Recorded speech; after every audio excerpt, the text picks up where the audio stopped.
Hello guys, আসসালামু আলাইকুম। আপনাদের সঙ্গে আছি আমি 3 নং ওয়ার্ডের পশ্চিম বিল নামে খ্যাত এই বিলটিতে। দেখতে পাচ্ছেন এটার যেই ভিউ সমুদ্র সৈকতের চেয়েও অনেক অনেক অসাধারণ। দেখতে পাচ্ছেন আপনারা এখানকার পানি প্রায়, আমি যদি আপনাদেরকে দেখাই, এদিকে দেখতে পাচ্ছেন ওইদিকে কোনো পানির জায়গায় নাই। এখানে মানুষের কর্মস্থল, মানুষ দৈনন্দিন যেই আপনার চাষবাস করে, ধান বপন করে, তারা ধান থেকে যে একটা উৎপাদন হয়, সেই জায়গাগুলো আজকে ডুবন্ত অবস্থায়। প্রচুর পরিমাণের পানি এখানে।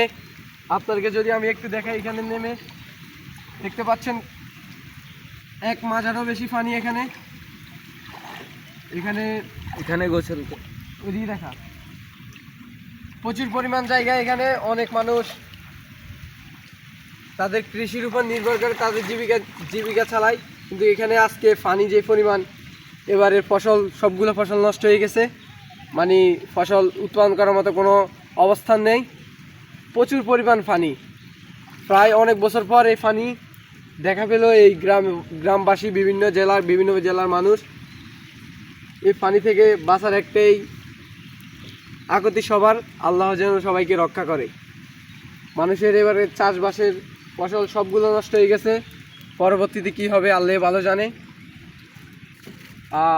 আপনাদেরকে দেখাচ্ছি আমি, এটা পশ্চিম বিল নামে খ্যাত সেই বিলটি আজকে সমুদ্র সৈকতের রূপে ধারণ করেছে। আজকে দেখতে পাচ্ছেন আপনারা চতুর্দিকে পানি আর পানি, কোনো বাড়িঘর কিছুই দেখা যাচ্ছে না, সাগরের মতো অবস্থা। এটার ভিতরে